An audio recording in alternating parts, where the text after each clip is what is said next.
Getting started. One way to set up a TA is to file Form 4547, Trump Account Elections, along with your 2025 federal income tax return. But the form doesn't have to be filed with a tax return. It can be filed anytime through an online portal that is expected to be available this summer. After July 3, 2026, you and any other individual, such as a grandparent, can begin making annual TA contributions of up to a combined limit of $5,000, adjusted for inflation starting in 2028 until the year your child turns 18. The $1,000 government contribution doesn't count against the annual limit. So, if your child is born this year, up to $5,000 could be contributed to his or her TA in 2026, on top of the $1,000 from the government. Other contributions. Employers can set up a TA contribution program.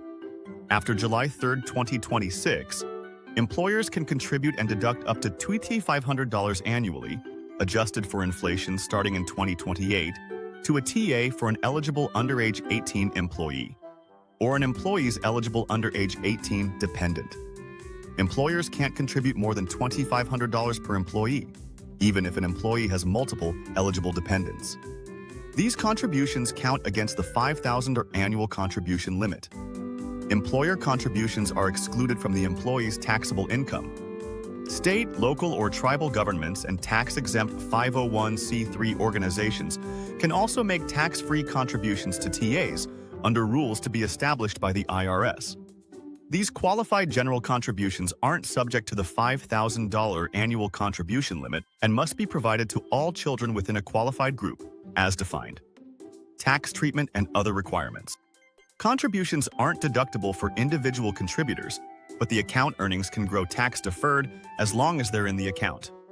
Generally, no distributions can be taken from the TA before the year your child turns 18. Until the year your child turns 18, the account can invest only in certain eligible investments.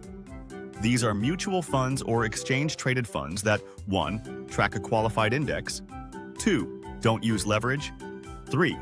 Don't charge fees of more than 0.1% of the invested balance, and 4. Meet other criteria that may be set by the IRS.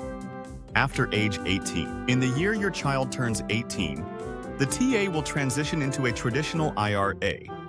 It will become subject to the familiar federal income tax rules governing traditional IRA contributions and distributions.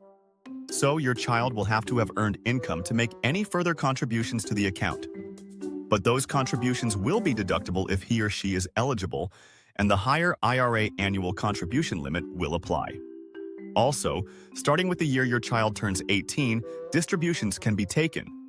But the distributions will generally be at least partially taxable, and IRA early withdrawal penalties could also apply. So it's best to leave the account untouched so that it can continue to grow tax-deferred. Weighing your options. If your child is eligible for the $1,000 government contribution, you'll want to set up a TA to at least get this free money and take advantage of the tax-deferred growth on it.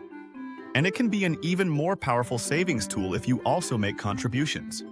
Say you put $5,000 a year into your child's TA for the first 17 years of his or her life after collecting the $1,000 of free money from the government in year 1. If the account earns 5% annually, it will be worth about $138,000 by the time your child turns 18.